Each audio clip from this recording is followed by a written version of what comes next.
Hey everybody, before we start the MinnMax Show podcast, I wanted to jump in and let you know for the last time that another Eden, The Cat Beyond Time and Space, is available now on Steam. This is from Masato Kato, the writer of Chrono Trigger, the writer and director of Chrono Cross. It has a live orchestrated soundtrack with over 60 songs, and the main theme is composed by Yasunori Mitsuda, my favorite composer of all time, who composed Chrono Trigger, Xenogears. So if you enjoy JRPGs and free-to-play games that will not get in your face with microtransactions, you can check out another Eden on Steam. You can use the link bit.ly/MinnMax in the description below and tell them MinnMax sent you.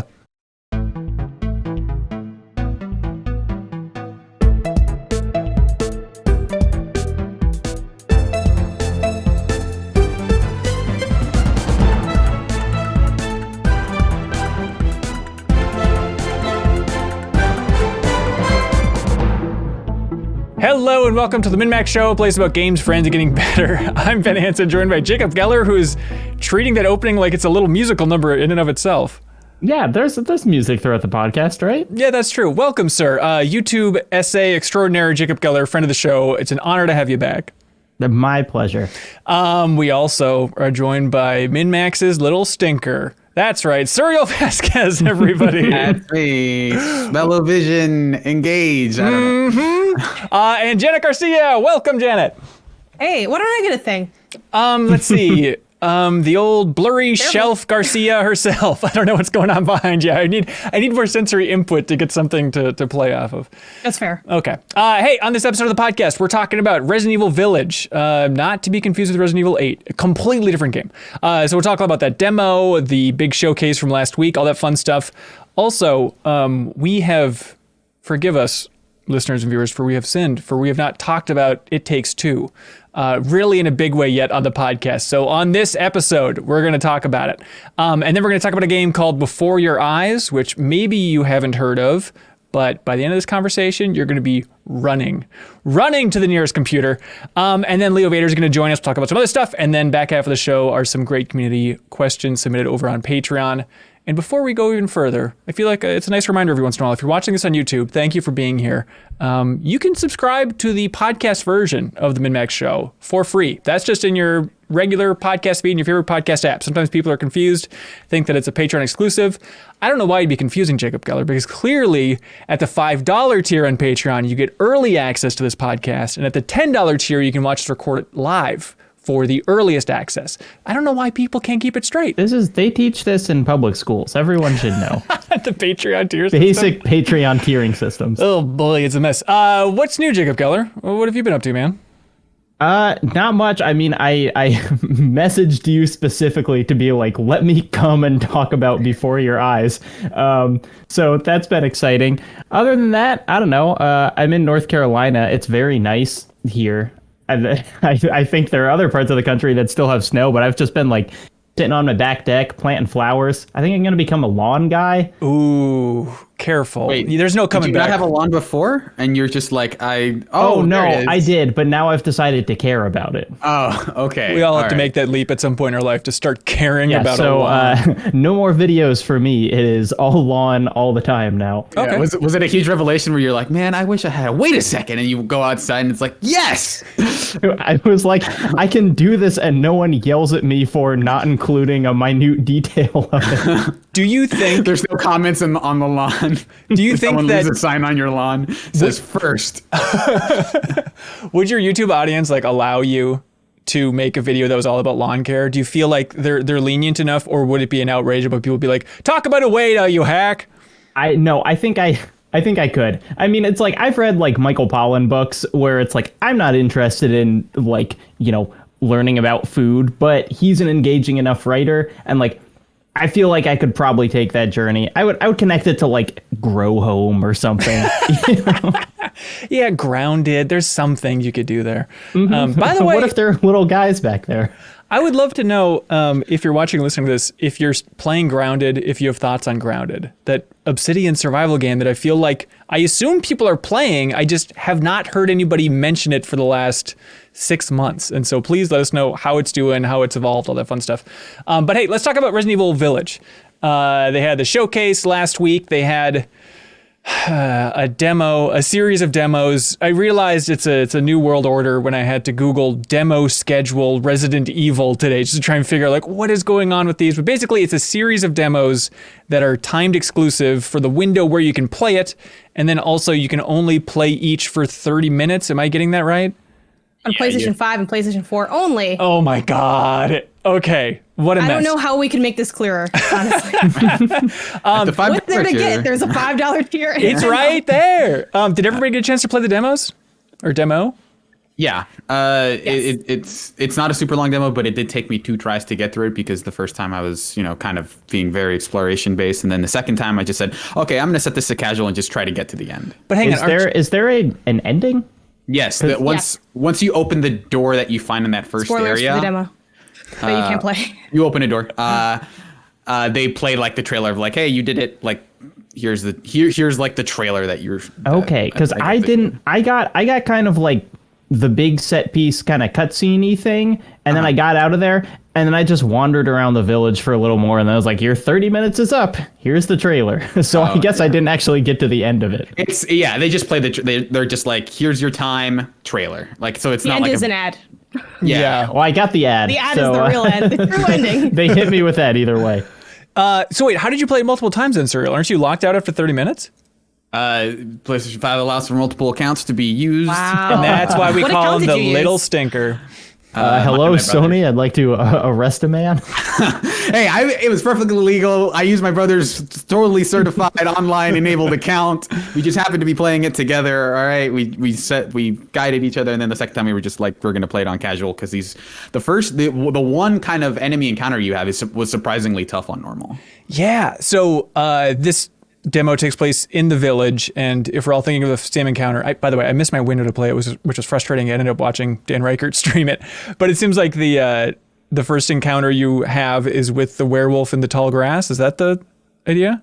There's a couple of I don't know if they're werewolves, but like there's some sort of like there's a couple of enemies, and they do give you a mine. I just messed up my placement of the mine of where I'll put it at the beginning of this other area just in case they surround me, but like both of them are in that kind of thick field where you can't really see much, which is really cool. It was a really cool different thing for them to show off where you're not necessarily like you're obfuscated not by like darkness or whatever, or like the fact that they're coming out of, like doors or whatever, but like the fact that you're kind of seeing stuff move and you're not sure if that's them or not because they're making noise the entire time. So it was really cool. It just drained a lot of my ammo. And so I was kind of like, whoa, I hope they don't have another encounter because I don't know if I'd be able to make it. I'm surprised you got a mine. I didn't get the mine. I didn't get the shotgun. I don't know what demo I was playing. I was just out there.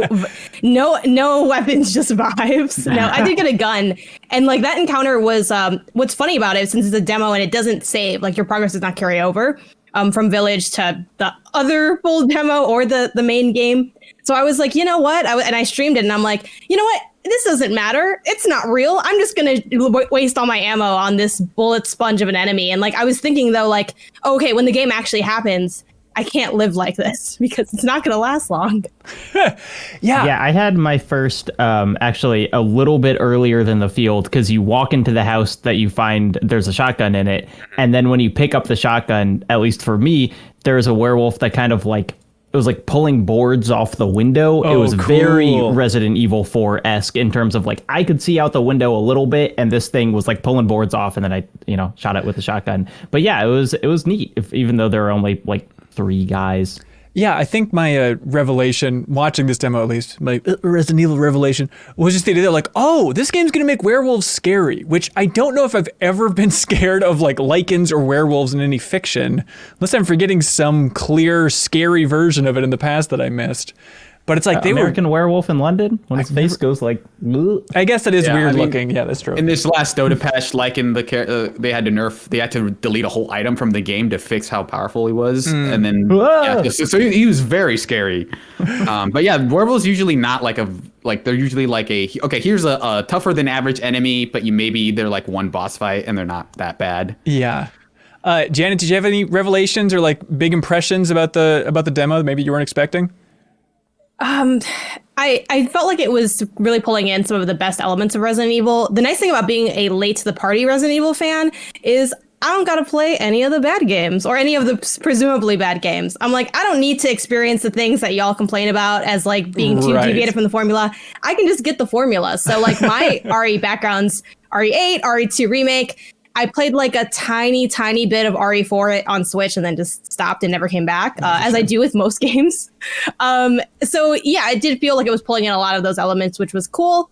I think what makes the werewolf really scary is the dodge that it has. That thing, like, when it starts ducking those shots, I was like, we're not having a good time here. We're going to have to be kind of careful. And now that I'm thinking about it, too, like, I don't know if y'all, when you killed the werewolf, if you, like looked over it. That sounds like I'm really murderous, but, like, you know, watched its body dissolve. But it, like, kind of vanishes in that way that was sort of similar to the Maiden demo, which is, that literally is not part of the main game. That was just like a set piece thing. So I'm interested to see how those threads connect. And I'm excited to just have actual time to just walk around the world, because that's my favorite thing in Resident Evil. Like, I feel Resident Evil is such a sim horror game. Like, it is horror technically, and it action adventure by genre. But like a lot of that game, you're just like walking around and looking at old stuff. And that's like my favorite thing about Resident Evil. I think you're right. That was my big impression from seeing this slice and even the showcase. Is just like, I know this is Resident Evil Village 101, but it really hit me that like, oh, that's right. So this game, we're just going to be like soaking in this village and kind of like slowly untangling the mystery of what exactly is going on here. And so even in that demo, just getting to investigate some locations just to try and piece clues together about what exactly is happening in this freak show of a town to these people. It helps that the RE engine is this weird, like, the effect of looking at that game is really powerful, even though, like, if you look at the tech, like, especially when you're inside the house midway through and you look at individual textures, it's like, oh, those look kind of muddy. But it's like when you take any individual screenshot and like look at it for a couple seconds, it's like, wow, this looks photorealistic. And that makes everything stand out. Like, I'm kind of on the fence about whether I want to play it on console or PC, because on console, like, you more easily get access to HDR, which made the game look incredible. But then, like, fighting the actual werewolves actually made me wish I could play it on with a mouse and keyboard. I'm in exactly the same boat. Yeah. Yeah. So like, I might just like move my PC like to a TV that has HDR and just get the best of both worlds and figure out how to play it. But it was like that. Setup. And yeah, basically just guys, I'm just gaming. This entire room is a mess for the next few days. But like, the other thing that actually kind of stood out to me was there's a moment when you enter a house, and you basically have to open a gate for a couple of other people, and then you let them into the house, and you realize that house is like there are people in that house, and you have this extended scene that I'm not going to spoil in case you didn't want to play the demo, but like there's an extended scene where you are just in the middle of a conversation of people who have nothing to do with you. Like, they kind of see you as an outsider. They're like, okay, this guy, like, we're going to not care about you for now. We have to solve our own thing. And, you kind of see some of it in the trailer. But I realized that that's not a thing that is at all common in Resident Evil, because usually you have like encounters with like one survivor at a time. And it's like, you don't usually have scenes with like, here's a group of survivors in the way that you do with horror movies. You're usually like, I'm the lone guy here to, fix whatever has already happened. And it feels more like something is like, it's winding down, obviously, because they mentioned that's like, we're the only ones left. But it does feel like you're on the tail end of something that is happening versus you are in the next phase of like, you are seeing the remains of something that happened. And I wonder if that kind of ties into the idea of just Ethan Winters as a protagonist, where he's not, he's the schlubbiest Resident Evil like protagonist. And so he doesn't need to kick down the door and be like, Ethan's here, I'm here to save the day. He's just gonna like, whatever, Ethan Winters, we have other stuff going on, man. He's kind of like, why does this keep happening to me? I was literally just about to mention that. Like, the best part of this demo was just like trolling Ethan's character, because he was just like, oh, like, again, spoilers for the demo if you kind of wanted to go in fresh, but like, oh, you see someone die, and it's like, oh, it's Resident Evil, of course. Yeah. And he's like, he's dead. Why does this keep happening to me? And it's like, a way to make it about you. Yeah, it happened to you? You should talk to Jill, right, see what her life is like. What's happening to you? Yeah, I was with a friend who wasn't familiar with kind of any of this, and the two things he kept saying were like, wow, this looks unbelievable. Yeah. I feel like sometimes I have like, gamer goggles on where it's like, well, every game looks pretty good now. And he was like, no, this really looks good. But the other thing he asked that made me laugh, he was like, is Resident Evil in the past? And I was like, no, I think this is current day. They're just they're all kind of dressed like they're from the Crucible or whatever, but like It's a real. you have modern guns. I think it's now. Yeah, it turns out the village is M. Night Shyamalan's village. It's a very confusing setup for this, but it's a very specific time and place. Yeah, it is weird that you guys mentioned like Ethan Winters as being this very like schlubby, like unimportant kind of like everyman, because I feel like the trailer especially plays up how important everyone else thinks he is, because like there's like that montage of people saying Ethan Winters over and over again. That is true. Yes, and it's clear that the people who have kidnapped this child, like that's the premise of the game, are like, oh, we like this is the Ethan Winters, which like as far as we know, it's not a reputation he's earned unless there's like some connection, obviously, between the Resident Evil 7 bad guys and the Resident Evil 8 ones. But it doesn't like it seems like their narrative of who Ethan Winters is completely removed from what fans think. For the most part, maybe. I'd be curious to see what the reaction's to like, oh, we love Ethan Winters versus like, yeah, I guess he's the guy you play as, but I don't really care about him. Right. And there's some reason why Chris, spoilers for the trailer, like shoots his wife. Like clearly he's the nexus of something that maybe will slowly be revealed throughout the game. But yeah, it is weird that they're kind of leaning on this guy's like Ethan Winters is like the next generation of Resident Evil protagonists, but I don't think that's really like stuck with fans maybe, but no. I could be totally wrong that everyone goes on forums and talks about how Ethan Winters rules, but I can't imagine. If you can't, I feel like it's kind of a first person thing. It's like you can't see him, so he has no kind of visual character, and the things he says are not like distinctive, and so it's just like I don't know anything about this guy.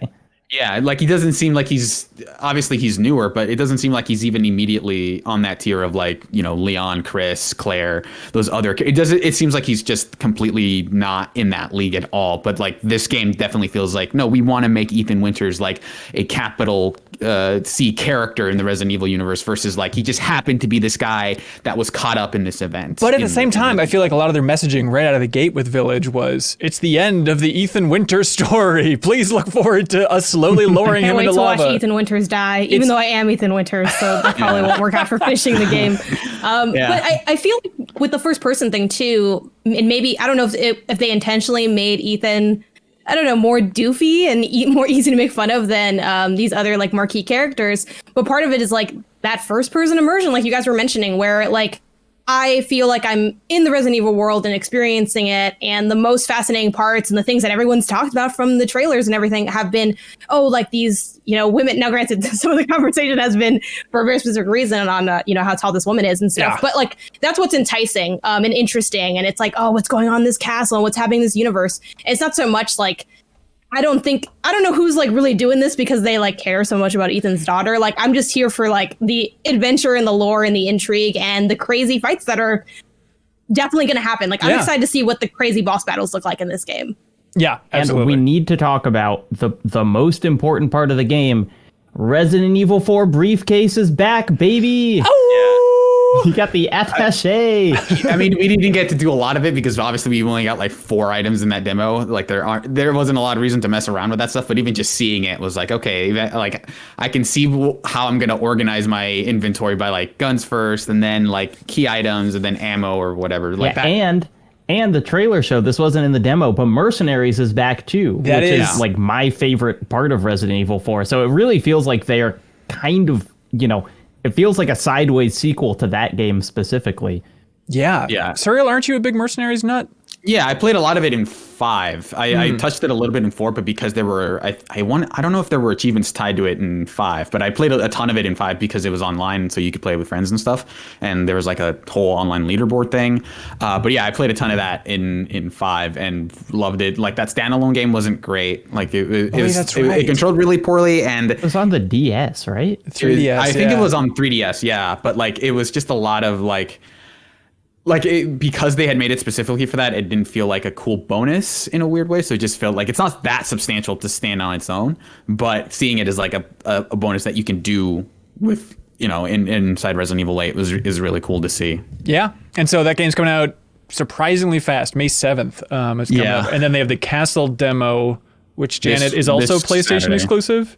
Yes, PlayStation, PS5, PS4 this Saturday. I think similar time slot. Yeah, and then so weekend after that, both of the areas are opened up. So really, it's one demo that we've gotten piecemealed over these 2 weekends that we're now going to get like May 1st or whatever. It'll be both those sections. You have 1 hour across the entirety of it. So the key is to train right now for running through the demo. That way you can take your time and like look at plates and stuff. That's what I'm trying to do. That's what I'm trying to do. Sweet plates. Like everyone else is trying to like save people, find out the intrigue. No, I want to look at like tablecloths. Yep. That's what I came here to do. Really enjoy your PlayStation 5's graphical potential. Yeah, I'm totally with you. Yeah, and then it'll be all consoles and all platforms on that last weekend. Gotcha. But yeah, it seems like Capcom is just really hell-bent on stretching out the discussion about Resident Evil for as long as possible. It reminds me of like, Revelations 2 and how that released episodic, because their whole idea was we just want to be in the conversation. We want to be the water cooler game. And I don't know how ultimately well it worked out for Revelations 2. I don't think anybody was talking about it at the water cooler, but certainly people are going to be tweeting about there's a tall lady that can step on your face for at least another couple weeks. So we really have that to look forward to.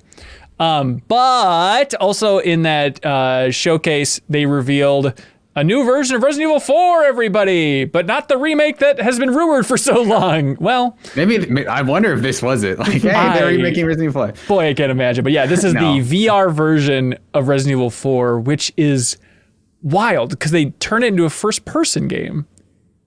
But yeah, which is, I guess, kind of the par for the course for a VR game, but it is exclusive to Quest 2, which is kind of a bummer. Yeah, this is my, it's like, I am the biggest Resident Evil 4 guy and the biggest VR guy, and I cannot play this game because I have the wrong Oculus. Oh I have God. an Oculus system, but it's not the one that I need to play this for no reason. It makes me real mad. There's not some weird thing where you hook a cable up and you can run it from your PC or anything? It's Oculus Quest 2 only. So I have just an Oculus Rift. That doesn't work. Also, the Oculus Quest 1 doesn't work. It's maddening. So you have 2 of the 3, but not the correct one. Yeah. No, So I don't have a them. Quest 1, but yeah, you have to, it's just, it makes me crazy that Facebook has bought Oculus, so now they have more money than any other VR, manufacturer, and it seems like everyone else has kind of just given up. Like there aren't that many rival headsets that you can buy right now or in production, and they are just continuing to lock down the ecosystem. Yeah. Which also, on that note of like the Quest 2 being exclusive, is this a system seller for y'all? Because I'm in the same boat. Like I have Quest 1. The Oculus Quest 1. I don't have the Quest 2. I bought my Quest 1 like right before they came out with Quest 2, and I'm like, I didn't know what the future held. And I admittedly have not finished any games on my Quest 1, so I'm like, I can't do that, right? But then also, or can I? Yeah. I can see it being a timed exclusive where they're like, we really want you to buy an Oculus Quest 2, and then like down the road it's like, hey, we've somehow figured out the technology to put it on the older ones. Or at least that's my hope, because I don't want to have to buy a headset for one game that's a remake. At one point, will you give up on it being... Like, I think it will go to other platforms for sure, but I don't know when that will happen. And I don't even know if it'll go to Quest 1 ever. Resident Evil 7, still a PSVR exclusive. They never brought that to PC, and I don't think it was even an exclusivity deal. Like, they said at some point, we're going to bring it to PC, and then they just didn't, because I think they decided it wasn't worth it. Like, it wasn't worth the work. So I want to hope, because God, I would love to play Resident Evil 4 in VR, but I'm not going to buy a console for it, mostly out of spite at this point. Yeah, but it does look wild to have like a first-person version of just some cool old GameCube textures. Like it looks like a really funky thing, and so I'm glad it's happening. And the weird thing is, Armature is working on it, which is a studio founded by some former retro folks, like the director of Metroid Prime, and I think a producer and some other folks, some tech folks from that era of retro are at Armature, and so it's a weird project for him, but it's cool, I guess. Before we leave Capcom World, which is an official world where you can leave whenever we want, it was announced on Wednesday that new Ace Attorney games are on the way. Kind of sort of new, where they were 3DS games that were only in Japan, but now they're finally making their way west. And so what is it going to be called? Ace Attorney, the Great Ace Attorney. And then there's one that's like the Great Ace Attorney's Adventure, and the other one is like Resolve, I think, are the two. Yeah, but I think they're called Great Ace Attorney Chronicles. So it's going to be on Switch and PS4, and it's like Ace Attorney, but it's the ancestors of Ace Attorney. So it's going back to the 19th century, And one of them's in London, one of them's in like feudal Japan, and it's weird because like I think they announced along with it that they're gonna have basically a visual novel mode where you basically skip all the detecting and the having to figure out people's lies and stuff. So it just becomes like here's just a visual novel you can read from beginning to end without having to do any of the puzzle solving stuff. That's really wild. And the most exciting thing, of course, is there's a character in this game called Herlock Sholmes. So we have that to look forward to. So good news for Ace Attorney fans. Yeah, I'm glad that that series' penchant for incredible names stretches back into history. So. All right, we're a little bit late to the party, but It Takes Two we should talk about. This is from Josef Fares, who's the creative director, going back to Brothers. Their last game was A Way Out. Hazelight is the development team. EA published this thing. It is the co-op adventure about divorce, the co-op 3D platformer about divorce. I am like 4 hours in. We streamed it. You can watch it on our YouTube channel over there with MinnMax. I streamed it with my old best friend, Ronnie. Janet, did you get a chance to play more? Where are you at in this thing? Yeah, I'm now 8 hours in, so I can continue games. I do have the capacity to start a game, put it down, and then pick it up again. So I'm pretty proud of that. I do plan on finishing it. So yeah, I'm like pretty deep into it. I'm playing with my brother. I don't know who everyone else is playing with, but we've been gaming for forever together. So there's still some problems, but we're getting through it. We're getting through it. Nice. It's not too weird being, playing a game about a married couple going through a divorce with your brother. It's definitely not ideal. And I would have wanted to play with my boyfriend who also games a lot, but he's just like, I know I'm not going to like this game. And I'm like, that's fair because then I don't want to play it with you if you know you're not going to like it. No, it's not too weird because it's not, there's not a lot of, it's not like they're like, I don't know, macking on each other or anything. Like I play as Peach when he's Mario. I don't, it's don't read too much into it. Like, I think too, like a lot of people have like played with like their kid or something. Like it's just who we are, not like, it's not too weird, but good. It's not ideal. It's not ideal. I get it. My big takeaway from playing just the first 4 hours is, oh my God, those controls are so much better than I expected. It's a 3D platformer with like an air dash. Like it is one of the tightest 3D platformers I've played in years, and I didn't expect it from this story co-op game about divorce. It's so weird.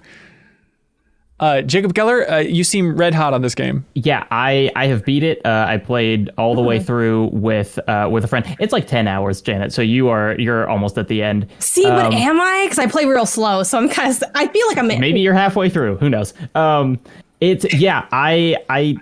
basically every day for a week, my friend and I played online, but it's still split screen, even if you're not playing with someone on the couch. And we both loved it. I mean, like, kind of while playing, we're like, I can't believe how good this is. Yes. Was kind of like what we kept saying. What a great game. It has like, it's got big PS2 game energy. Would you agree with that? Like, I feel like it Cookies just and feels like a Cream game from like 3 generations ago.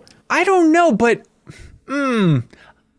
I think it's smarter than that. Maybe conceptually, it's amazing that a game like this is being funded that's like has a big emphasis on split screen. I just mean in terms of like you fight a big vacuum cleaner and its attacks are like expanding rings that you have to jump over. I guess that's like, true. Very like classical Mario bosses. And Yeah. that, like, okay, we're gonna have to repeat this like process 3 times. Yeah, maybe I mean, 4, I mean that only in a positive way. I get Big that for fan sure. Of, that generation's platformers. But there's still plenty of moments in this game too where it's like, that's just such smart game design, or like that's such an interesting use of a co-op puzzle that I haven't seen before. So it's not like it's all redundant, but it does my favorite stuff in co-op games where it just gives each person their own separate power. So pretty early on, it's like, okay, this person can shoot nails, this person has a hammer, and I guess you can ultimately swap if you really want to, going back out to the character screen. But I just love that idea of like having that natural personality and kind of fun dynamics build up from just who randomly is assigned what. Where it's like, all right, hammer person, you're going to be doing more platforming, so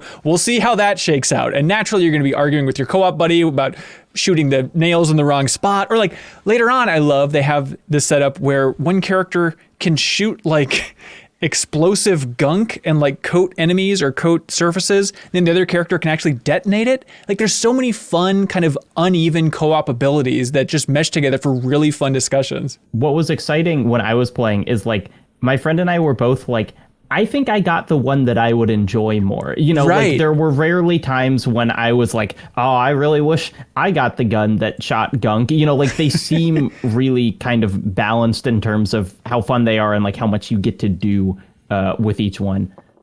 Yeah, like they definitely feel like early encounters in Destiny raids where you're kind of like, okay, well, this person has this assigned role, and they're like you're kind of less stuck to that role where it's like, okay, so if you fail, if you die, someone else can pick up your slack. But there's definitely a lot of like, okay, you need to do this, you need to be the setup so I can be like the knockdown of like, you need to shoot gunk so I can light it on fire. There's a lot of that going on, and they like a lot of that stuff gets more interesting as you go, but it is kind of a lot of the same. Kind of like, okay, you need to do this so I can do this. It's a lot, and they kind of experiment with that, and they're like really smart about it. And so like I definitely enjoy playing through all of it with my brother. And so like it is a lot of like as you get further along, there's a lot more timing involved of like, okay, you need to do this constantly so I can actually platform here, and all that stuff. Like it's a lot of like, oh, that's really clever, and then you end up doing it for about an hour, and then like the kind of what you're doing shifts every like 2 hours or so, and it feels like it's no kind of part of it is like super intricate or like mind blowing, but it is keeping a pace with like, okay, here's a really cool thing, here's like a racing section or whatever, we're gonna have a set piece, and it's just like clipping you through all these different mechanics in this really like fun and breezy way. Yeah. I think what's really exciting is like you never know what you're going to see next. Is the thing. Like I can't, like I'm 8 hours in, I'm toward the end, hopefully. I don't know how slow we're playing, but I have no idea like what the next gimmick or goof or gaff is going to be, or the next genre too. I think something worth noting, like sure, this is a 3D platformer and it's like absolutely a 3D platformer, but they pull in a lot of different genres too, or a lot of different marquee mechanics. So even like I got like really excited about anything that has the rail grinding element, even though I like fall off the rails sometimes. But I'm like, oh, this is just fun in every game. Like I love it in Ratchet and Clank. Like I love it every time I encounter it. So getting to do goofy stuff like that, and then kind of adding co-op elements to that. Like there's a section where you're like grinding on a rail, but you need to like change what's obstructing you, and like someone else is the person in charge of that. So you're sort of yelling at each other, oh, hit this switch, do this thing. You're like watching the other player's screen. I really like those elements of it. I will say on the front end, it felt like a little bit weaker to me. It took me a while to really see, okay, what's everyone being hyped up about with this game? And I feel like I'm often like that with 3D platformers. Maybe it's because I play a lot of them where I'm like, okay, like the vacuum's charming. But again, it is the thing with there's 3 rings and you got to jump. And I'm like, no, don't double jump because then it's going to hit you. And I'm kind of just doing this back and forth instruction. But I really like, so I like some parts of it more than others, but it kind of just like goes on and off for me in that sense, because it's really just a sequence of really cool vignettes. And I think it's so mechanically impressive. And I think they had a lot of fun making it, but I feel like the sum of its parts doesn't really say anything mechanically or narratively. And that's my biggest critique of it. There's definitely like early on with like they'll hear like, here's a new concept. And then for the first maybe 20 minutes or so, where you're basically going to use it to do the common co-op thing of like, oh, you need to go up here so you can make the platform so that I can go. And then from there they go like more creative places, but it definitely feels like there is a kind of a ramp up to the interesting parts of each section. Strange Sloth watching us live at the Backstage Pass here, he points out that he's playing with his partner, and it turns out like it's not a game that you can just hand to anybody. Like it is a little bit more precise than you'd expect, because it's like, oh, co-op game, split screen, great, let's get somebody who plays a couple games, but like the camera work in particular is going to take somebody at a slightly more advanced level, I think. Yeah, it gets pretty involved. I do want to say, Janet, you said it's not doing much narratively. I think it's doing a lot narratively in a often baffling way. Like I wouldn't say I dislike it, but like there is one scene in particular that like you will know if you have gotten to the scene that is one of the most wild tone shifts I have played in. I cannot wait for you to get to it, Ben, because oh my God. Like me and my friend were both just like covering our faces.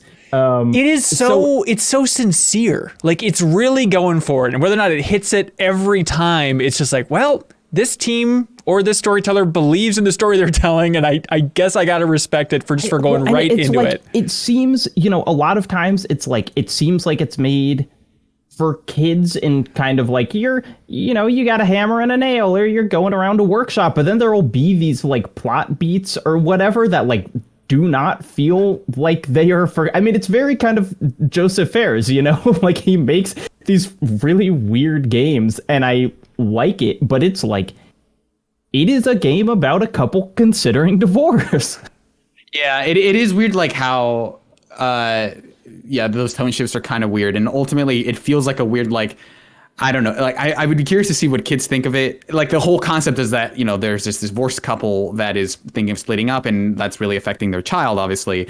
And so that she finds this book about love that ends up, becoming manifest as a character and turning them both into dolls. And then he's like basically running through the like, oh, you need collaboration, you need passion, you need all these like tenets of what a relationship is. And like they're like at the beginning, they're constantly like, no, we've this like we don't hate each other, but we've decided to break up. And the book is insistent that like, no, you have to get back together for the sake of your child, which is a weird, like, I'm not sure how I necessarily feel about that, because if you were a divorced couple who were playing that with your kid, you'd be like, well, why can't you just fix your relationship? Because we don't have the book. I don't think it ends quite as cut and dry, though, because the whole time I was like, are they going to say, this, basically, you just didn't try hard enough or whatever. And I don't think that's quite where it ends. At love.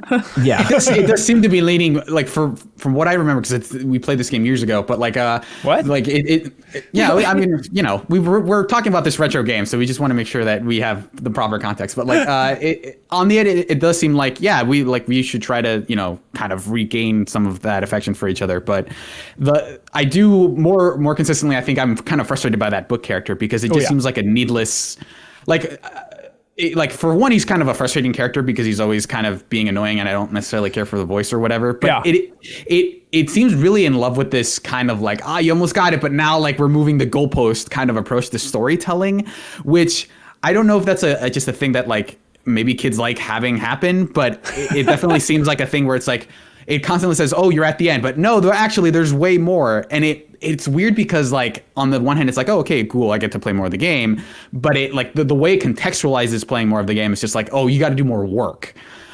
So it feels like, oh, like you have this mixed emotion of like, oh, I get to play more of the game, but also like the way the game is contextualizing is like, great, I guess I have to do more to see the end of the game. Which the is only good thing about that narrative structure is like, because I feel like everyone kind of hates the Book of Love, and so do the characters, which is nice. Like but I will say I hate him so much that I really have to force myself to even like listen to the cutscenes that he's in, because I don't want narrative beats. It's the accent for me. It's just like, oh my god, that like cringy. I'm like, no, not a fan. But I think the thing is, it kind of is weird because they're digging into their relationship, right? And what's weird is this relationship has fallen apart due to some capacity, apathy. You don't really see them like have a really major blow up fight or whatever. Like, sure, I don't know if someone cheat on someone. I'm not really sure. They don't really make it clear, or at least not in the first 8 hours of the game. So you're just sort of like, I don't know, it doesn't work, and they don't really care about it. So they don't really dig into any of the deeper nuance of their problems. So yeah, there are a lot of tonal shifts from like kid friendly to like now they're swearing, but they don't really ever dig into their relationship. Even the stuff like, and I was talking to my brother about this like right before we started recording, and I was asking his like feelings on the game, like we're both playing it together, and he's like, yeah, like stuff like the vacuum cleaner, and like the vacuum cleaner attacks you, and it's the one that like one of you said you'd fix it, but then you didn't. And instead of like digging into that more, they were just like, oh yeah, all right, well let's fight this thing so we can just keep going and try to turn ourselves alive. Like it's very unexplored in what narrative they're even trying to tell, whether it's getting back together or not, or acceptance or whatever. They don't really dig into like the deeper layers, which is fine. It's like a fun 3D platformer, but it's what makes the story weaker to me. Yeah, I can see that. But yeah, the cool thing about It Takes Two, this game, is they have the friend pass system. So if you buy it, you can give a code to your friend and play online. And so, I mean, maybe I'm blanking on a very obvious one, but playing it, I was like, is this like structurally, gameplay wise, the best story-focused co-op game? Yeah, I guess it's a weird neck, it's like Journey. I guess. No, like Journey's a game you played by yourself, and then you're like, who's this other person that's here? Who's annoying? That was my Journey experience. Who's there? I can see that. Maybe like, yeah, collaborative gameplay experience, maybe a better way to put it. Whereas, I mean, Journey, yeah, I guess. Yeah, it is. I guess you could because it's, you know, there are levels of like other kind of games that have really clever collaboration, like, you know, snipper clips or whatever. Right. But yeah, it is, you know, it in both the kind of like, it's a lot of game, like it's a lot longer than I thought, and just kind of the budget and the effort that's clearly gone into this. Like, it is this one thing, like you can't play this without a friend. Yep. You're gonna have to be talking the whole time. Do you know you can play, this is towards the end, you can play a full game of chess. Like, they just have a chessboard. You can just play chess against your friend, and like, we did it. That's amazing. On that note, where did y'all land on the mini games, and like who won more between the two of like you? Did you all play them every time you saw them? Like, what was your level of interaction with those? I love those so much. It is like, I think it's, at least where I'm at now, they're like sprinkled out throughout the game in a very fun way, where it's like, okay, the story is good. We can keep going for the variety, but let's just really drill down on these games. Because it reminds me, like, I loved A Way Out for those silly things too. Of just like, Same. now we'll shoot hoops for a little while or play Connect 4 for a little while. Like, I think they do a really good job of breaking things up just for a little tense rivalry. Yeah, at the end you can see, you know, your scores and whatever, and I realized I missed a ton. So like, there are a lot in there. Towards the end of the game, there are these like really big open areas, like shockingly big, that are pretty dense with stuff. And so we didn't explore them for that long, but like, yeah, I think there's a lot of stuff just kind of hiding around in there. And it was cool because I felt like I did exactly as much as I wanted. You know, like if it made me do them, I think I would have been frustrated, but yeah. It Takes Two, everybody. Check it out. We'll be talking about it at the end of the year, I'm sure. Okay, this next game, Before Your Eyes. I think I saw it on Steam. I think I saw it on the Epic Game Store and was kind of like, okay, some hoity adventure game or some sort of narrative. I think I got the idea. And then Janet, you mentioned it. And then, yeah, Jacob Geller, you messaged me out of the blue and said, what was your exact message? I don't know. I probably said something like best game of the year so far or whatever. I think you said, yeah, it has redefined gaming for me. This is the game of the year, hands down. Nothing will ever... will have, at the end of this discussion, I will have a superlative to apply to it. So let's just wait. Why bury the lead? Hit us, dude. Okay. The hardest I have ever cried playing any game. And like, not even close. What's the second one, just to give like some type of context? And here's the thing, like, I cry playing games. Like, it's not. It's like, were you not crying in It Takes Two? Like, I gotta know what we're working with here, you know? No, but I mean, Takes Two like, tears. You know, we got the like Shadow of the Colossus horse. We got like Beginner's Guide twists. You know, there are certainly emotional games, but like, this one, partially due to some like recent family circumstances and whatever, but like, oh my God. Yeah, it definitely got me to where we'll go back and set the table here in a bit, but I was shocked at the end. It was just like trigger gush. It's like, oh my God. I knew I was invested, but I did not know until that ending exactly. But okay, Before Your Eyes. Here's the thing. I don't know if getting into story beats or even like large themes here is going to convince more people to check out this game. And so I'm even hesitant to even tiptoe I think near all that. you got to say is like the one sentence pitch on how it works. Basically. I agree. Okay, so I just for the setup, I think all we need to say is it starts out and you're in a boat with a coyote that sounds like Beetlejuice, and you're in the afterlife, and then you flash back and you go through the character's life. I mean, I think it's good to go in with just that's all you know about the setup.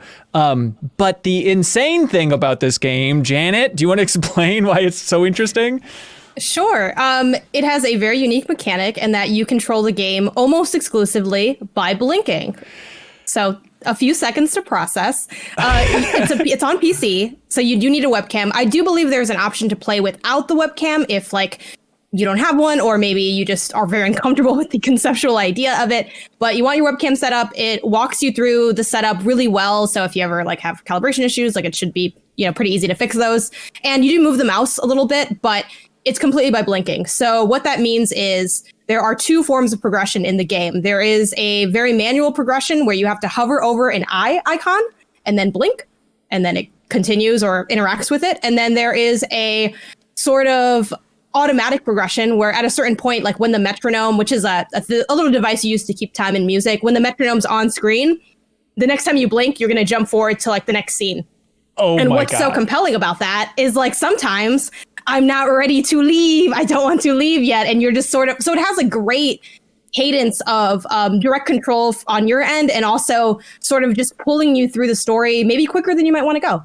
It is such a wild idea. And that core idea of a game about flashing through somebody's life where even if you don't want to, if you blink, that moment's gone and it's moving you ahead in time is one of the most beautiful things I've ever experienced in a game. It's like I getting chills, like literally just talking about the idea of the idea is incredible. And so I was hoping to push it further throughout the course of that game of like, I hope to have a lot of scenes where it's like, I am so emotionally compelled to stay in the scene. And then at some point you have to blink and you will then move forward. And it plays with that in a different way where it seems like the most they really push it is there's kind of some troubling things where you have to hold your eyes open for a long time. But I'm curious maybe even to play it again just to figure out like, I want them to let you miss out on key moments with characters just because you blinked and that scene went by too early. And I feel like they were... I kind of feel like I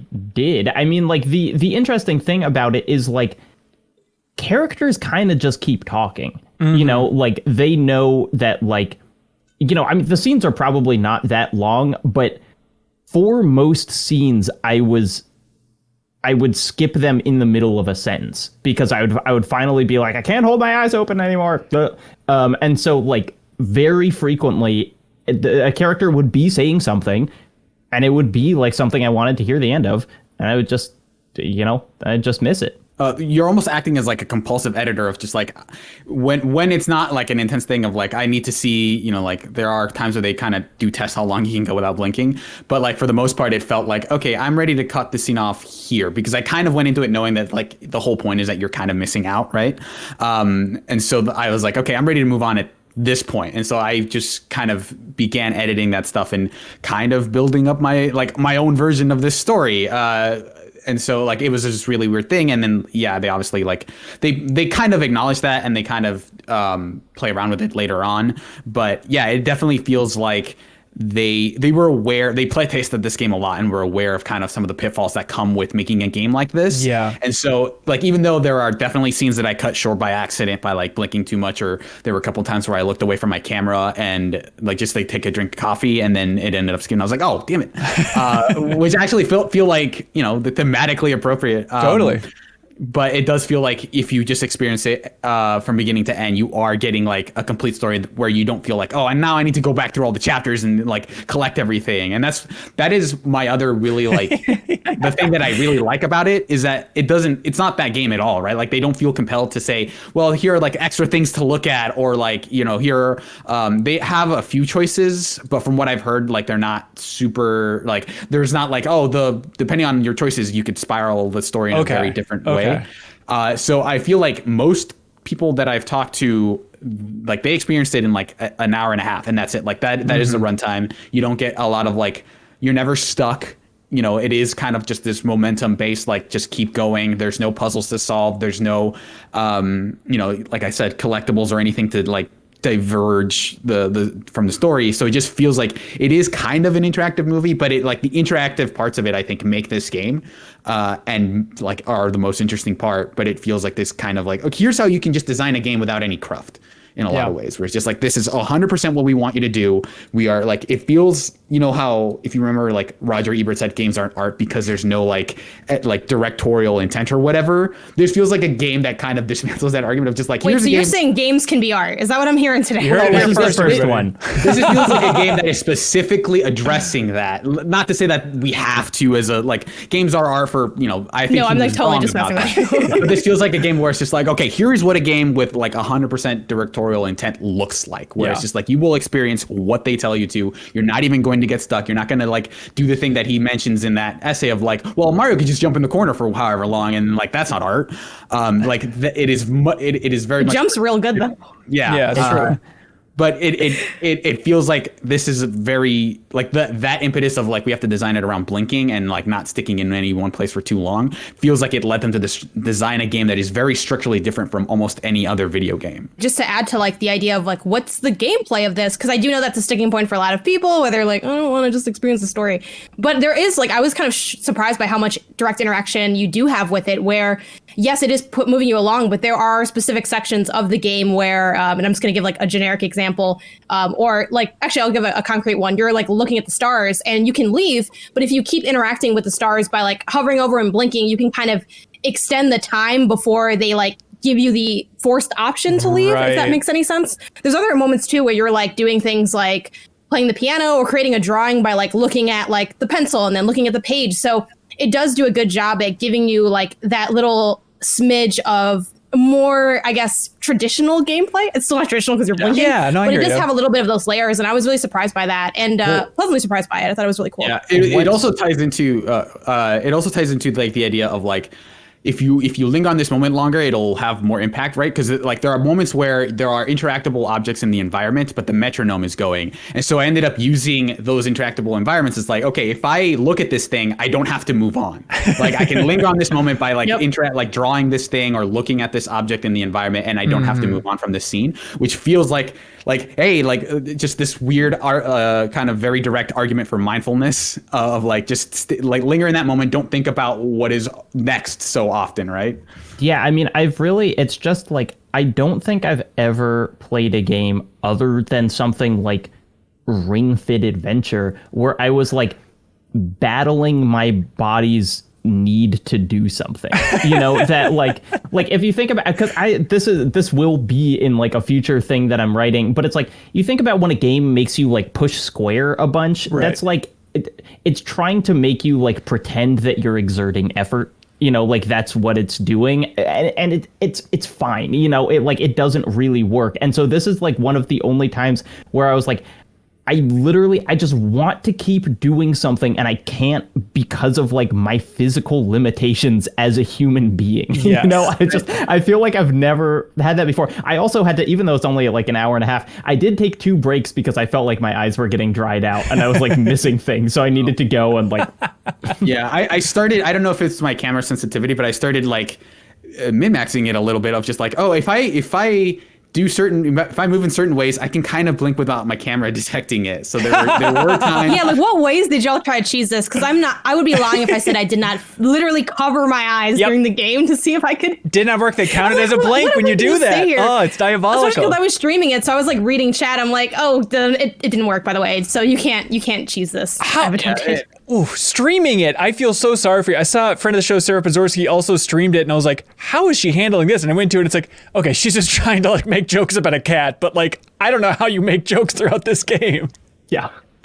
But was it okay? Yeah, I'm very glad it was an individual Yeah. experience. Yeah, I think like it's hard for me to like, I want to recommend this to people who normally don't usually care for like, oh yeah, it's going to be an Arthur story, it's going to be sad at the end or whatever. It's like going to have these very like poignant notes or whatever, but I don't care. I think like, I guess I'm almost like saying like this feels new and it feels more gamey than you might expect, but also I think, yeah, the story is kind of one of those, but I think it is told incredibly well by the interactive part of it. Like, I don't think this is like it's not, I wouldn't describe this as a walking sim, but it feels in that mold. It feels in the vein of, I think you put it well, Jacob, when you called it, like, it feels like in that Florence arena, or, you know, Edith Finch, I guess, if you're going to go for the walking, you know, sim adventure. Love Edith Finch. Yep, it is fantastic. Well, I mean, it's kind of like one of those in that I am going to probably get like my parents to play this game. You know, like it's interesting where it's like you can pitch it to gamers by saying like, oh, it's more of a game than you might expect. But I'll pitch it to my parents by saying you will not get stuck in this game. Like even Florence had a thing where you had to like put together a moving puzzle. And my parents, I was like, you should play this game. You'll like it. And they liked it, but they just couldn't get past that. It was like too gamey. And it's like, this is something that I feel like you don't need to be able to do stuff. And actually, I was talking to a friend about it. She was like, you know that there are like a number of like accessibility things where people literally, control things with their blinks. Like if you're paralyzed or, disabled in one way or another. And so it feels like it's kind of radically accessible in a way that I can't think of many other games being. There is, I think it's important to point out that there are, if, for whatever reason, the whole premise of the game makes it inaccessible for you specifically, there are a couple options that you can enable. Like there's just a mode that, doesn't use the camera at all. So if it's a thing that would prevent you from playing the game, there are ways to play it without it.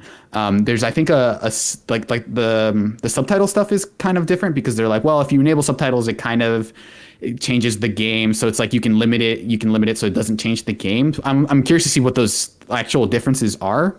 But I enabled subtitles and that seems pretty good. Like there are a couple moments where I'm curious to see how they deal with that, because later on there's a couple mechanics that rely on you not looking at the screen. But like, yeah, I think they did a really good job of really thinking about what it means to have a game that is controlled entirely by your eyes. Yeah, it's so awesome to have a game in 2021, and I find myself saying this a lot, which is probably a good sign for the overall industry and medium, but just to feel like, oh, this is something so new. This is, mark the calendars, something new is just wringing amazing story and gameplay out of just blinking at your computer. It is absurd. Like I finished it and it was like, this is a Hall of Famer, baby. This is up there. It feels stunning that nothing has ever done it before. Like that the first. Yeah.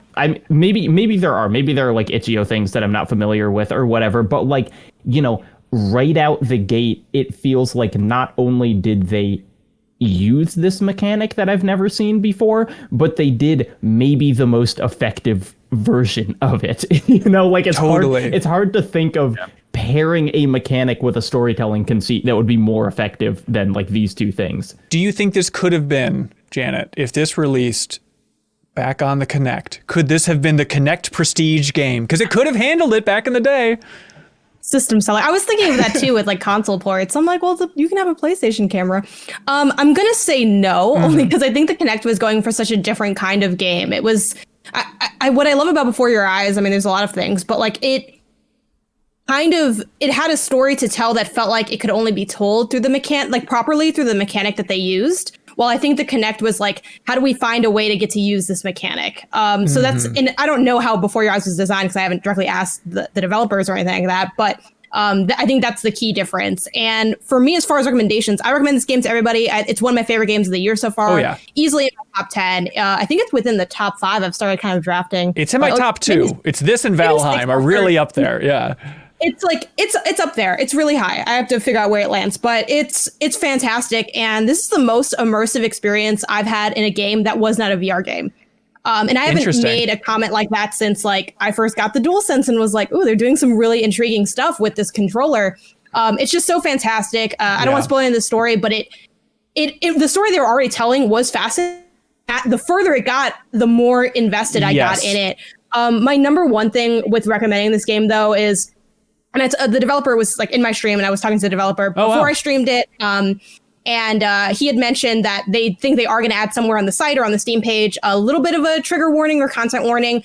The game does have levels of, dark themes that are worth highlighting if you're someone that doesn't want to engage with those themes. Nothing too, I think, too left field, but I felt like as I was playing it, it felt very, very intimate and very personal. And I kind of could see a lot of people maybe not wanting to engage with that. So yeah, that's something that I would take note of in terms of that. So I'm hoping they add that. I don't think they've added it yet, but they said they'd bring it back to the team and maybe toss that in somewhere. Here's what I will say. Phone port. Like Florence, yes, my favorite game. It's like put it on something that has a camera in the front of every single one of them. I don't think that this is technically above what a phone could handle. If they could get that running, I would hope. I mean, mobile games are a whole different beast, but like Florence, this is a game that I would love to just be like, here's $5, buy this phone game. Totally. Yeah. Yeah. I was actually going to bring up that it feels like in its alternate timeline, this is like the unsung hero of like the 3DS camera, of just like, oh, we put it on 3DS, like like people didn't really notice it because like a camera game on 3DS sounds like a gimmick, but I feel like this would also be perfect for that platform as well, especially like if they further infuse it by saying like you have to move, you have to like use the gyroscope to look around, and that's how that's what replaces the mouse movement. Right. I can totally see this game like working on that as well. But yeah, like a phone port at this point, it seems like, hey, that'd be super cool. I don't know what the logistics of that would be though. Yeah, Matthew Theis in the Backstage Pass, he brings up that the game's incredibly well timed. Like, I can't imagine being the developers working on this game and then just looking at the last year of webcam sales just skyrocketing. And I'm sure they're like, oh my God, by the time this game comes out, we're in the money, baby. Because I think that's all they care about with Before Your Eyes is that sweet cold cash. Classic cash grab. And it is a Kickstarter game also. Really? I was grateful. It's I guess you were playing it on stream. It was like I needed the very long list of Kickstarter backers in the credits to like emotionally recover. I could like leave my room. And so it was like, yeah, there were, a couple thousand people that it seemed to list off. So yeah, congrats on being a great Kickstarter game. Yeah, so it's Goodbye World Games is the name of the developer, and then Skybound is the publisher from Kurtzman from Walking Dead. And it was very fun. Speaking of credits, we saw Justice Harrison, friend of MinnMax, in the credits there, who works at Skybound. And he was on an episode of Crossfade a while ago talking about Pink Floyd and, some hip hop artist from the Twin Cities, I forget. But yeah, it's an amazing game. Was it Idea? Yes, it was. Thank you. Before Your Eyes is the name of the game. PC only right now. But look, it was a hurdle for me to play it. And there's still that part of me where it's like, some story-based thing that's going to be emotional. I don't know. There's enough of those games out there.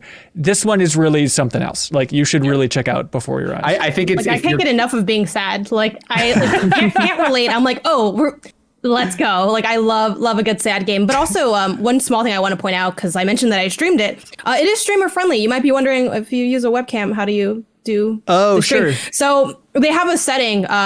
in like once you actually start the game, you go to settings and it says like capture webcam on gameplay screen or something like that. So I was able to, I did not like in Streamlabs OBS or OBS have a webcam active. I just had my gameplay screen with the webcam in the corner. So that's just if you're cool. A content creator interested in highlighting this or whatever, it does lend itself to that despite using your webcam. Yeah, that's a cool idea. I would like bank the chip of like, even if you don't like these types of games, I think this game is good enough that you should go out of like make an exception. And it's for an this. hour and a half. Yeah. Like, this isn't a big and commitment. It's $10. This is a movie. It's not too expensive. Right. Yeah. Before Your Eyes, everybody. Hey, Serial. Yeah. We don't need to clap. But I'm wondering if you just want to give a good long stare at your webcam and then just blink once. He's not blinking, ladies and gentlemen. He's apparently very good at MinnMaxing Before Your Eyes. He'll do it. He'll blink eventually. Leo Vader, everybody. I was preparing my eyes. No, you blinked. You blinked so maybe in, it's buddy. you. Maybe it's not the game. Right. Welcome to the podcast, man. Thanks for having me. Yeah, we should mention that Before Your Eyes is not for everybody because old Leo, heart of solid ice Vader was like, man. And Before my ass. it's just the story wasn't working for you, Leo? Yeah. I had problems with the blinking technology too working, but I have no ill will towards it. It just didn't grab me. Yeah, that's fine. You're more of a Dorfromantik type of guy. If I had to describe myself in one word we could all understand, I would say a Dorfromantik. It was on your dating profile for years. Yeah. Just constant swipe lefts. What is Dorfromantik, Leo? It's a super simple game where you build this little town out by placing down tiles. And all you have to do is connect trees to other trees and houses to other houses. And some tiles come with little quests that are like, I want to be with 30 houses or more, or I want to be with exactly 10 trees. And then you complete the quest and you get more tiles and you just build as long as you can. And you just end up with this beautiful map of a city. And it's just a perfect little peaceful puzzle game. Yeah, it's on Steam right now, still early access. But yeah, it kind of feels like a Carcassonne type vibe of just laying tiles, a little more strategy, a little more of goals in there. But it's definitely the chillest game of the year. Yes, and it somehow hits those notes of like feeling good by itself to play, and also there are challenges that you're constantly making progress in that makes you feel good in that way. Yeah, how much time do you think you've spent with it so far? Only a few hours, but I intend to spend more. Yeah, and you feel like it's still growing because I played it, maybe for like half an hour. I was like, oh, this is a cool little thing. I'm looking forward to the 1.0, but you feel like there's enough right now to really sink your teeth into if you like that kind of tile placement stuff? For sure. I can tell there's lots of quests I haven't been able to do yet and lots of high scores I haven't reached. Lots of new tiles you're unlocking, so you're like building more varied cities as it goes. Yeah, and just in case, I don't know, maybe there's like 2 people out there who didn't know what the word was that you mentioned. What's the name of it again? Dorfromantik. It's below in the description for the timestamp so you can get an exact spelling. That's my love language. Acts of service, Dorfromancy. Hey, Jacob Geller, do you know how this whole thing operates? Through clever webcam technology.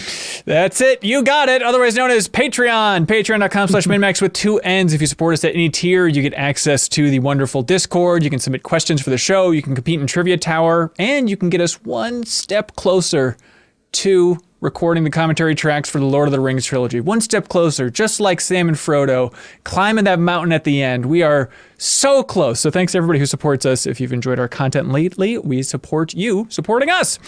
Also, want to let everybody know that Another Eden, The Cat Beyond Time and Space, is a free-to-play JRPG on Steam. This is from Masato Kato, the writer for Chrono Trigger, and this is a free-to-play JRPG, but I promise you will not be just overwhelmed by microtransaction and complete nonsense. It's basically just for characters that you can get, additional characters. Like imagine Chrono Cross, except if there are a bunch more characters, and all of those were just optional and you could roll for them. But it is a free-to-play game on Steam. You can check it out. It has complex combat and help show that there's an audience for JRPGs on Steam. So you can follow the link below. It's bit.ly/MinnMax for a direct link. Otherwise, check out Another Eden on Steam, everybody. Leo? Huh? What's that sound? That's right, everybody. It's Rainmaker! Rainmaker. This week, MinnMax is once again supported by our friends at Rainmaker.gg. Rainmaker is the all-in-one platform for streamers, developers, and publishers. If you're a streamer, Rainmaker gives you insight on your channel's performances and a full suite of streaming tools, including overlays, tipping services, chatbots, alerts, and more. Plus, get access to the game keys from the world's best AAA and indie publishers. This week, you can check out game key campaigns like Near Replicant from Square Enix and Narita Boy from Team 17 and Studio Koba.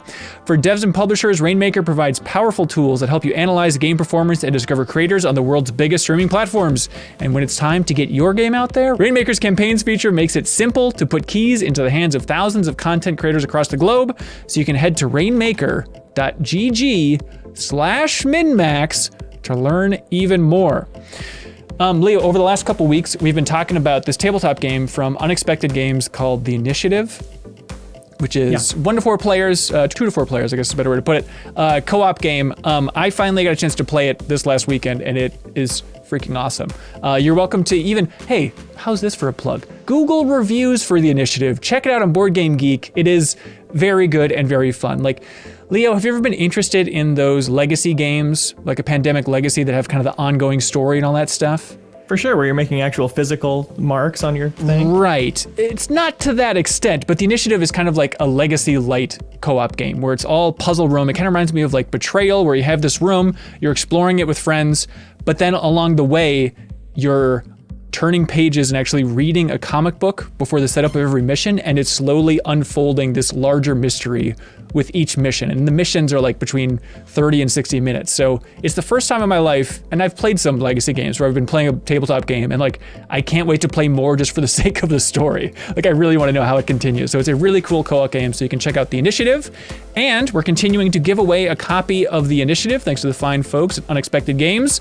All you have to do is share your favorite piece of MinnMax content. Could be podcast, could be this podcast, could be a show, could be an episode, could be anything. So share your favorite piece of MinnMax content on Twitter, Facebook, or Instagram, and include the hashtag MinnMaxInitiative. All one word, MinnMaxInitiative. And then we'll randomly ship out a copy of the tabletop game The Initiative to the winner. Also, thanks to I Am 8-Bit, Jacob Geller. look alive. Don't blink. Open your eyes on this one. They want everybody to know that they have Disco Elysium, the Final Cut Collector's Edition, in their store. One of your favorite games of all time, Jacob? I've already purchased that exact collector's edition. Awesome. There we go. This is for PS5, and it comes with a fabric map, an art book, and statue. It's a hand-painted Mind Totem vinyl sculpture, 190-plus page hardbound art book featuring oodles of previously unreleased art and stories, an illustrated fabric map of the district of, how do you pronounce it, Martin? Marnay. Thank you. And it has a physical edition of Disco Elysium as well. So you can go over there, check that out in the wonderful online store from I Am 8-Bit. And for everything under $100 in the store, you can use the promo code April Fools, all one word, April Fools, for 10% off. So thanks to I Am 8-Bit. They're so wonderful because they ship out a wonderful thing from their wonderful online store each and every week to our favorite question of the week. And this week, our favorite community question receives the Battletoads double vinyl, the whole pop-up album. So get ready for that prize if you submitted a good question over on Patreon. Leo, are you ready to get to these questions, man? Let's get to these damn questions. Here they go. Doreen Clyer writes in and she says, hey, CLCs, what is the scariest moment in a Resident Evil game for you, or why? Alternatively, or additionally, what's the scariest Resident Evil game and why? Yeah, maybe they're one and the same. Does anybody have like a go-to standout scariest RE moment in mind? The dogs outside the mansion when you try to just leave. Yep. You can't leave. Yep. They put dogs there. Yep, jumping through the window. Dogs is definitely a biggie. I mean, even in Resident Evil 2's remake, I mean, those dogs are... It's just every time you enter a room with a dog, it's just, this is a new layer of challenge that I am not prepared for. I feel like here's the thing. I don't feel like Resident Evil games are, in terms of like horror games, I think they are near the lower level of scary. It's true. That's why I can play them. It's true.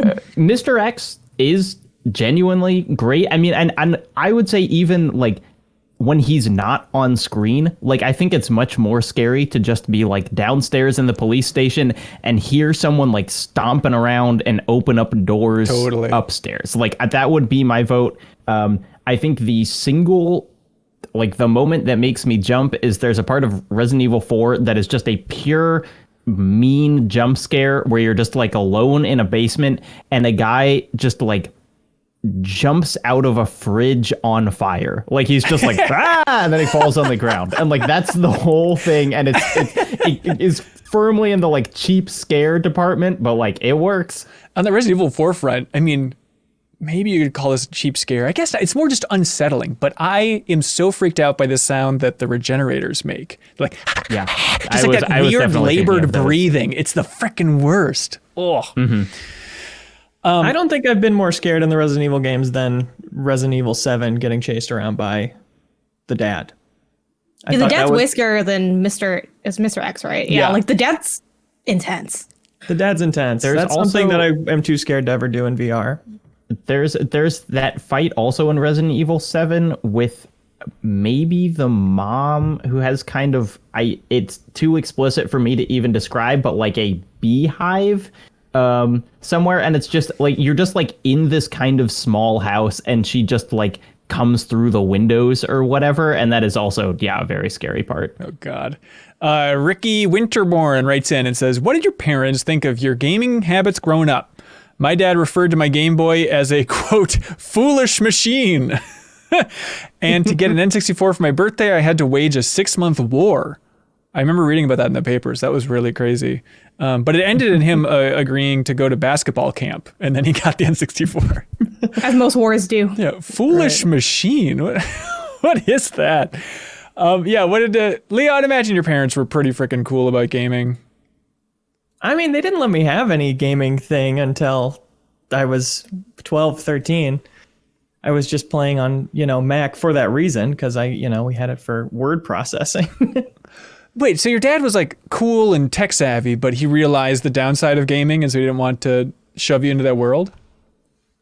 Probably. I haven't really talked to him that much about it. Maybe it was my mom's decision. But yeah, I remember seeing in my dad's, rack of CDs, Doom, and being like, whoa, my dad's cool. Man, that's a good feeling. Yeah, and they certainly let me play games enough, but not enough to like have a console around. They figured that was a good, fun thing to do at friends' houses, and I can read while I'm at home. So then when did you take the deep dive? Just once you eventually got consoles, then you just made up for lost time and then said, I will now devote my career to video games. That's right. To fight back against my parents. Yeah, smart. Who is foolish now? Janet, how are your parents with this stuff? They were all right. I mean, I think they weren't like the biggest fan, but they didn't, monitor my play times or anything like that. I felt like we gamed a normal amount. I don't think we were like going on these huge marathon binges. As far as consoles though and stuff, my brother's older than me. He's 6 years older than me. So he was the one that brought gaming into the house because he could speak before I could. And he, like, for his first console, he wanted the N64, but they were like, I don't know if you're even going to play this. So that's why my first console is the SNES Junior, which came out like right at the end of like that SNES life cycle as like one final random SKU. And that's why that's my first console. So they were fine after that. Honestly, my grandma was the one that mostly bought us the consoles and like the TVs and stuff. My parents were cool on getting us games, usually like one for like Christmas, birthday, occasionally like out that, but not a whole lot. And we could rent stuff and everything. My biggest memory of like my parents interacting with my gaming is like we would play GTA, I forgot which one, in my room. But it's like an M for mature game, and we were like children, so we would just like switch the TV channel if my mom was ever upstairs until she left, and it was like very clear that like there's a controller plugged into this console, like you're probably up to something, but we're like nothing to see here, like not running over prostitutes or anything, like it's all good. So that's my biggest memory of my childhood gaming.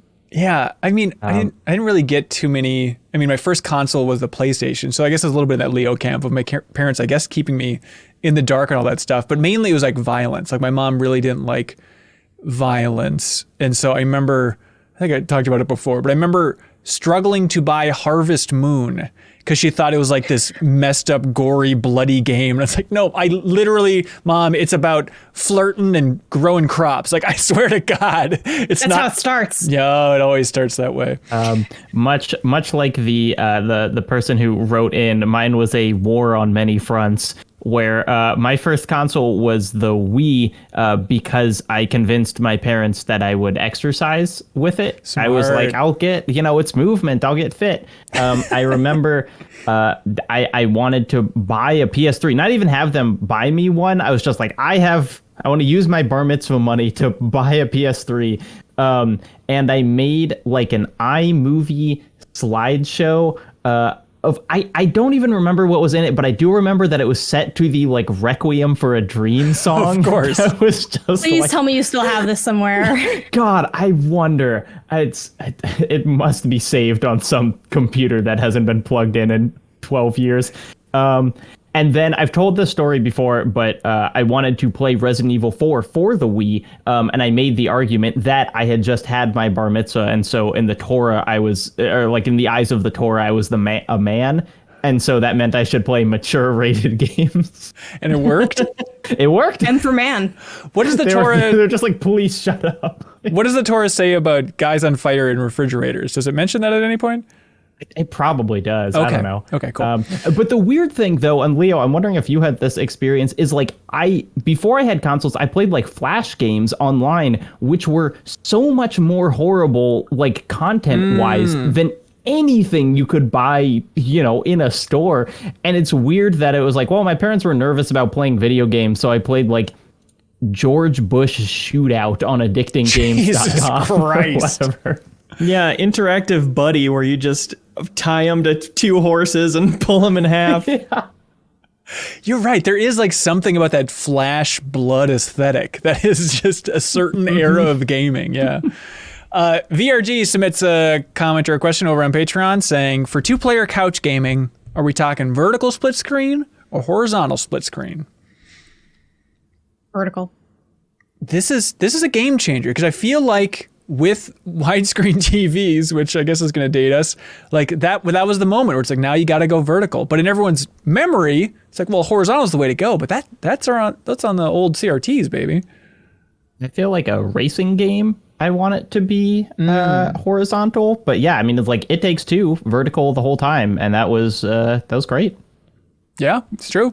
Do you like when games like Lego games or Streets of Rogue have you on one screen, and if you go too far, it pulls into like a dynamic? I like it in middle? theory, but I think it's too distracting. I'm always paying attention to it, and nothing drives me more insane on this wonderful planet Earth than when you're close to somebody else, but not quite close enough for it to be one screen. And so it's just like that razor thin break with the split screen in those Lego games. Like, don't keep me in this zone. It's uncomfortable to look at. I liked in the old Lego games where like you could just march to one side and then like continue to pull your buddy off a cliff because it wouldn't do split screen. It would just like pull them to that direction. Yeah.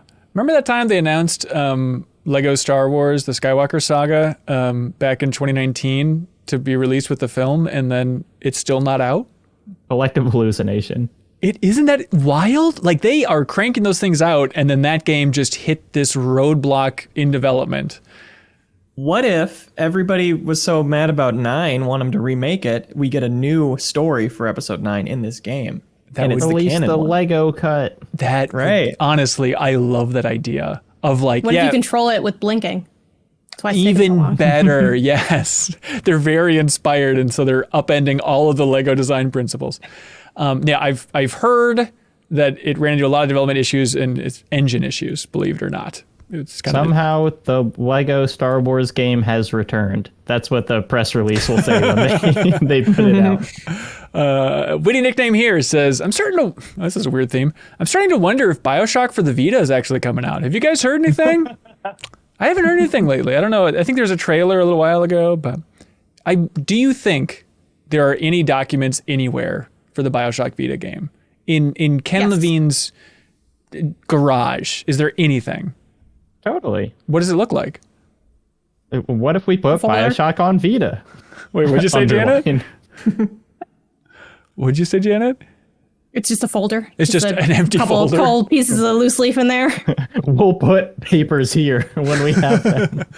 That was such a bold move. I still think we should be angry about that. Because people went out and spent hundreds of dollars on a Vita because of that. Because they said, well, BioShock, it's coming someday. It's outrageous. But I guess the lesson is game companies can announce whatever they want and no one can be held accountable. Or don't buy a console years in advance of the thing you want for it. I guess that's another good lesson there. Stephen Lamson asks, what's the coolest thing you've ever won? Was it an event, a race, a contest, a spelling bee? What was the prize? We've never won anything. I won a we're losers. competition for Mega 64, the pre-roll ad contest that I mentioned before, because it kind of got the ball rolling on my whole career. It was great. It was right when I was starting Games Dome for Kids, which is my YouTube project before Game Informer.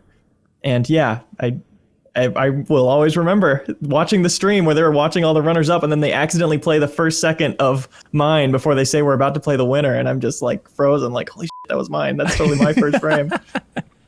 That's amazing. cool. It is a very sweet and endearing clip. You can find it on YouTube where you called in and they talked to you.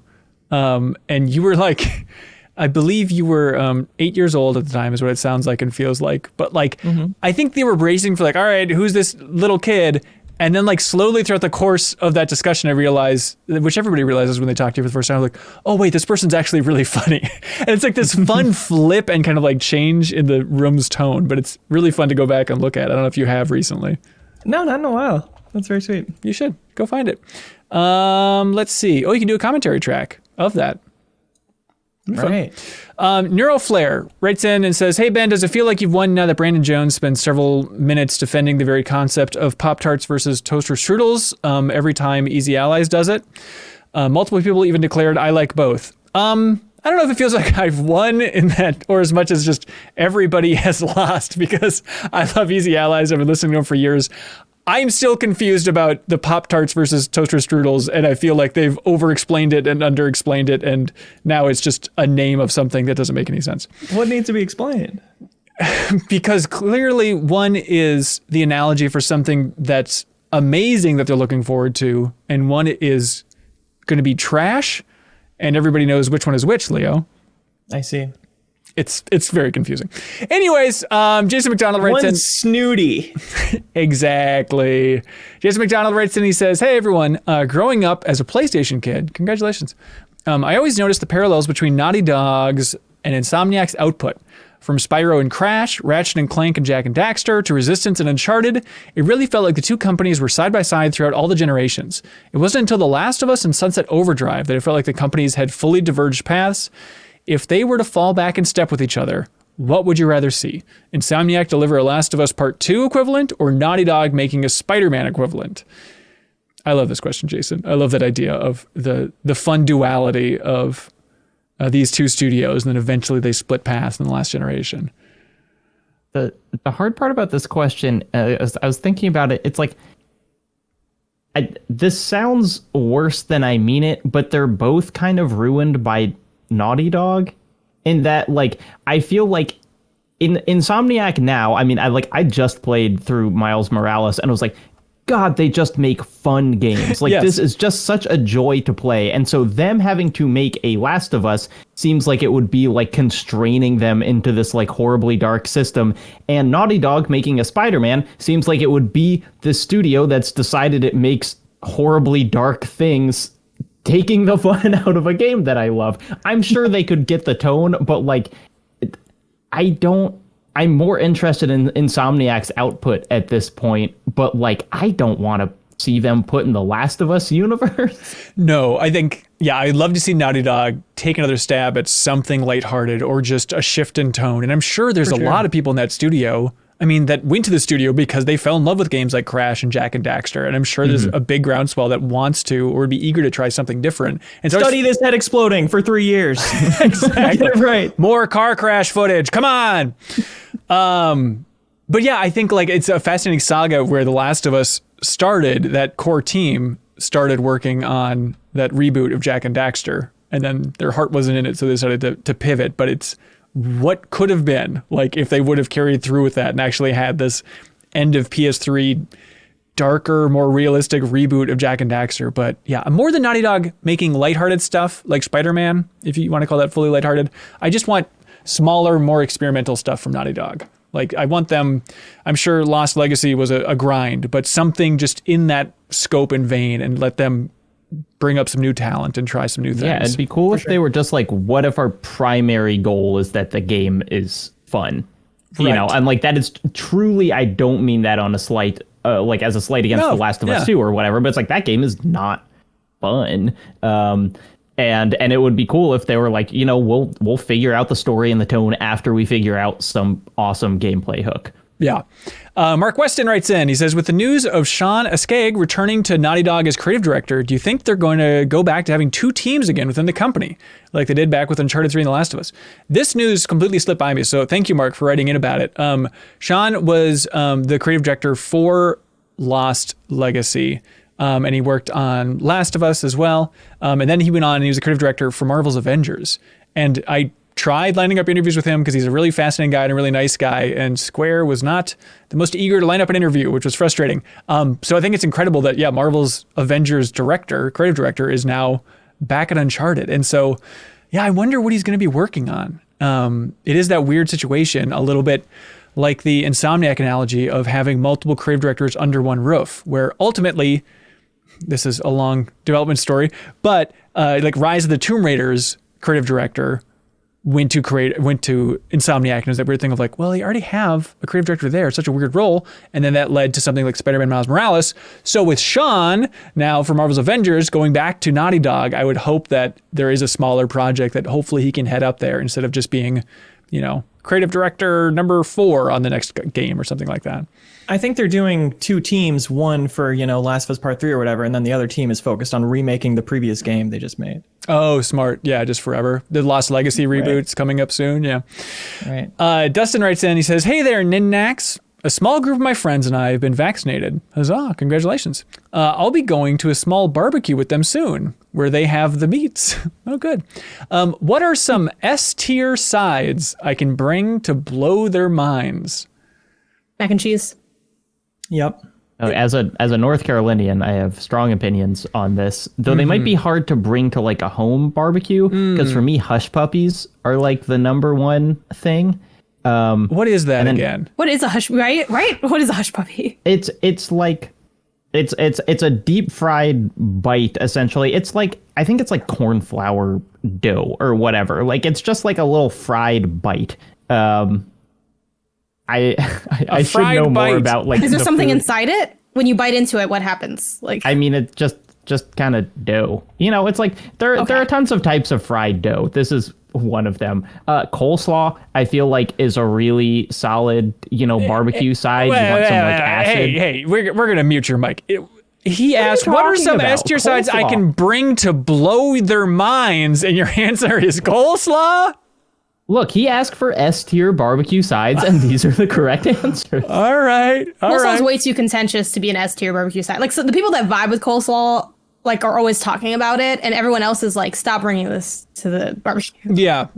At my favorite fast food restaurant, Cookout, you can get a barbecue tray with sides, and some of those sides could be a corn dog or chicken nuggets. So you could maybe just bring one of those. It's good. I like the mac and cheese. No one's going to argue with it. It's a solid choice. I went to a barbecue place recently here in Minneapolis, and I love a good sweet potato. I was very excited to have like the sweet potato side. Then I got it, and it turns out it was like mashed sweet potato, which it's tough to think of a food that like really gets brought down further from like, if it was a crispy sweet potato side, that's S tier. But mashed sweet potatoes, that's like C tier at best, I think, in this humble podcaster's opinion.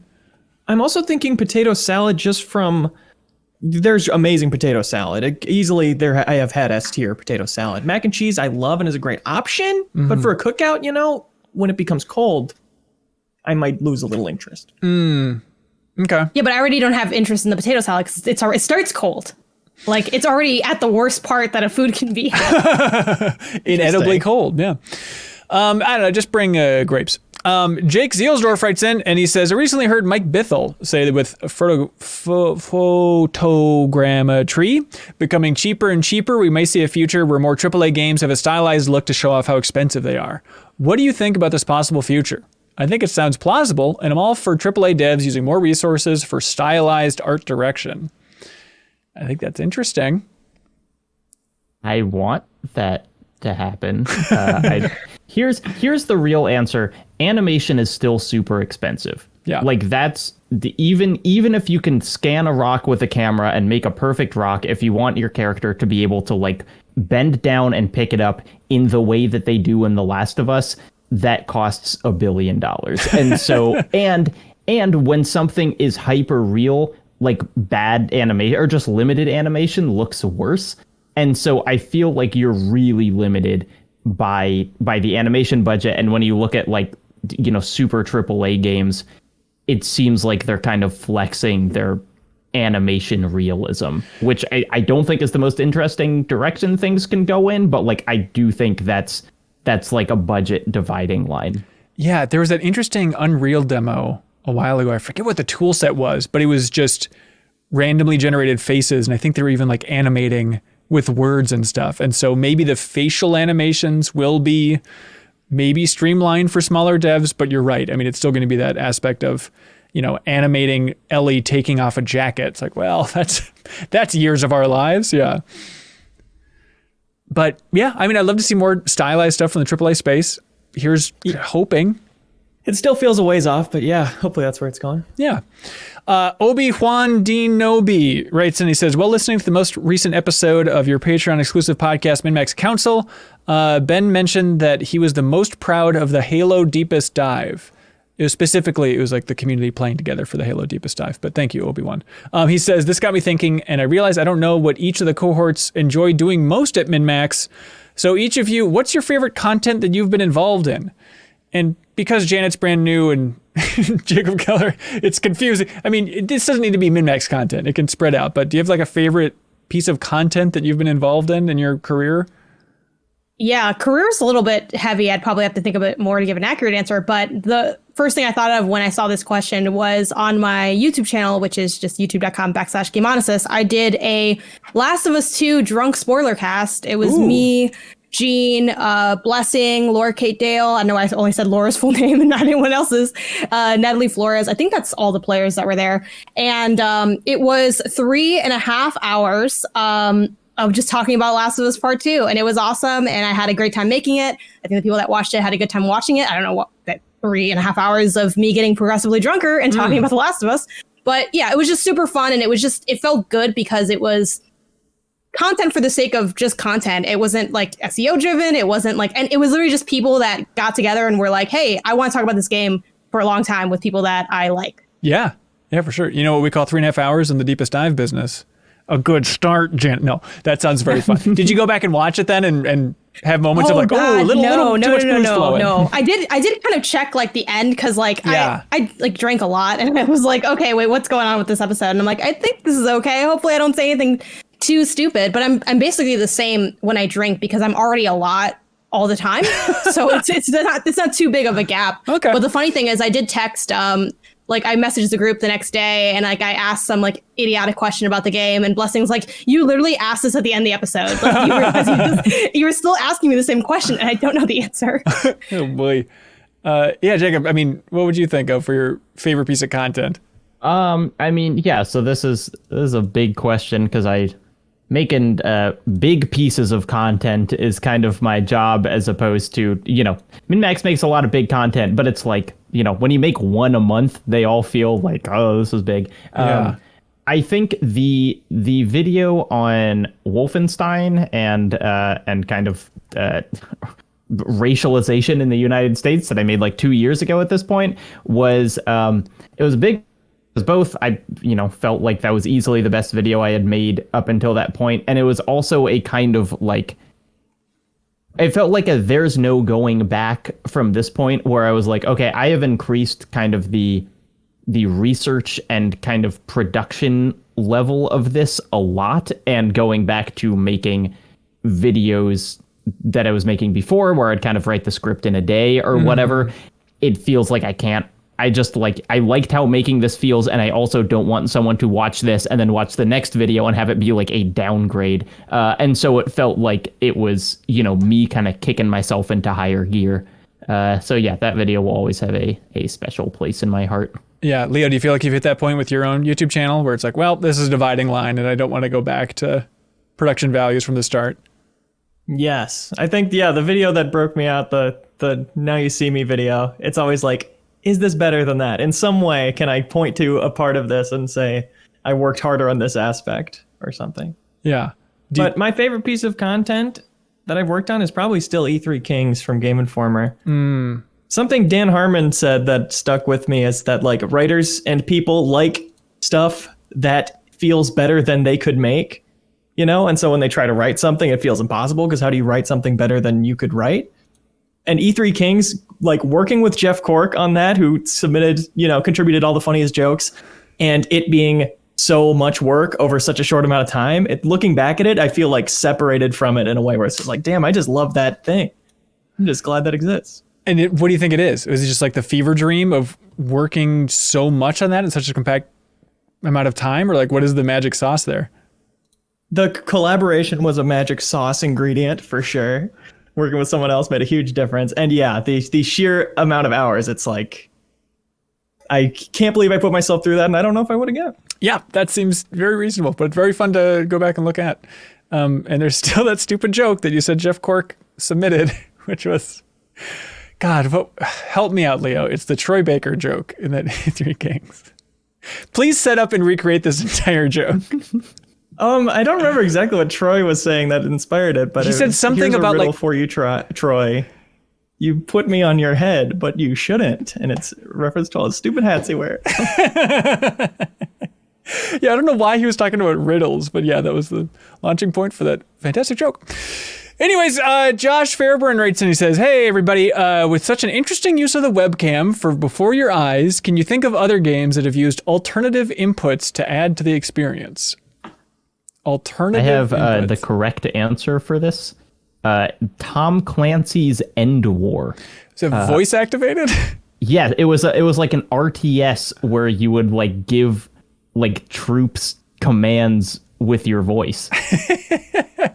Which I've never even seen it played, but I remember reading about it and being like, wow, that sounds really cool. And Leo, for the ultimate test, Tom Clancy's End War. Is End War an acronym or not?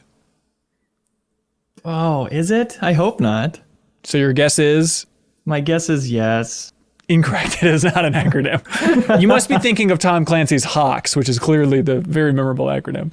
That's a good one. Yeah, I don't think any voice activation in any game has ever been fun that I can think of. It was in Hey You Pikachu, right? like tell Pikachu to do I stuff, don't but you could just stand say anything at corrected. Pikachu and Yeah, you could just. it wouldn't matter. Just swear at him a profusely. number of consoles where you'd like blow on like the mic or whatever. I hate blow features on consoles, Blow and like, please features. no one even clip that out because it sounds so bad. But like, when that happened, wasn't that also in like Astro's Playroom too? Yeah, of course. Yeah. When that happened, I felt like I just like flashed back so many years to like playing like Yoshi's Island on the DS and having to like fill the balloon. It's so dumb. Think of like dumb ones that didn't help or enhance anything. Like, do y'all remember closing the DS for that one puzzle in like I think like one of the Legend of Zelda games? Hang on, I thought you Like, said dumb ones, Janet. That's a cool one. Kyle, did you figure it out? When you turning the Switch upside down to evolve Pokemon? wait, what? Yes, there's a Pokemon that you need to flip it upside down. So you take your Nintendo Switch and you flip it upside down. Really? Yes, I had no idea that was a thing. What the hell? there's a bunch of weird, but none of it. I wasn't like, oh, now I'm really catching them all. Right. Leo's too humble to jump in, but Leo created an entire video on MinnMax's channel about the history of blowing in video games, so you can check that out for an exhaustive look. Relive those memories. Yeah. I don't know if this fits really, but along the lines of webcam, Burnout Paradise taking a picture of your opponent as you destroy them, or was it vice versa? God, it's been too long. I forget. I think it was. Wait, what was that? So I think when it's you crash into somebody, take them down, and their Xbox Live camera takes a picture of them in that moment, and you see it, and it's So- them going, "No!" Yeah. Or if they're really fast, it's them trying to moon you in just the right amount of time when they realize that their record's going to be beat. Yeah. Right. Yarf submits a comment on Patreon saying, this Saturday, I am seeing a movie at a movie theater for the first time in 400 days. That Demon Slayer movie actually with some old buddies and my wife, and I am absolutely pumped. I understand. When is the last time you all enjoyed a trip out to the movies? Birds of Prey in February of whatever year that was. No one remembers. I think that was the last movie that I saw in theaters as well. Oh, wow. And I liked it. Yeah, same. My answer is going to see Portrait of a Lady on Fire by myself and silently weeping in the theater. that was in like January of 2020. I think. Yeah, that's a good theme for this episode. It's just you weeping overall. Yeah, I think it was either Sonic or Invisible Man. I don't know which one I saw last, but pretty close race between those two. I always get those two mixed up. I know. It's like, which is weird. They're like the same movie, basically. I know. My favorite thing, please send me pictures if you have any. My favorite thing are old looking, decrepit, decaying posters for Onward from Pixar and Call of the Wild with Harrison Ford at abandoned movie theaters. Like, I have seen multiple of those as these movie theaters are just shut down, and I've been taking a picture myself of all these old, like, sun-bleached Call of the Wild posters, because it feels like Harrison Ford's Call of the Wild came out 7 years ago, and it's like, no, that was right at the start of the pandemic, and that poster just stayed in so many windows for so long. It's amazing. When I was in middle school, there was like a weird marquee that we had in our cafeteria that for some reason had a She's the Man poster in the middle of it. And at some point I asked, why is that still in there? And they said, oh, because the administrator lost the key. And so it was like several years out, but it was forever locked in the cafeteria.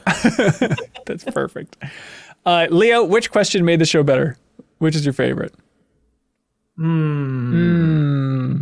Let's think back. There's scary Resident Evil. There's gaming habits growing up, what your parents thought. There's S tier sides, which is a funny combination of words. Favorite content. Movies. I feel like S tier sides, just barely had a chance to begin. I Really? think we could have gone a lot longer with that. So you want to honor S tier sides. I do. Okay. How are the rest of you feeling about that? It's acceptable. Good. It's acceptable. Get hush puppies at your local hush puppy dealer. There we go. Thanks to Dustin for supporting us on Patreon, submitting that question.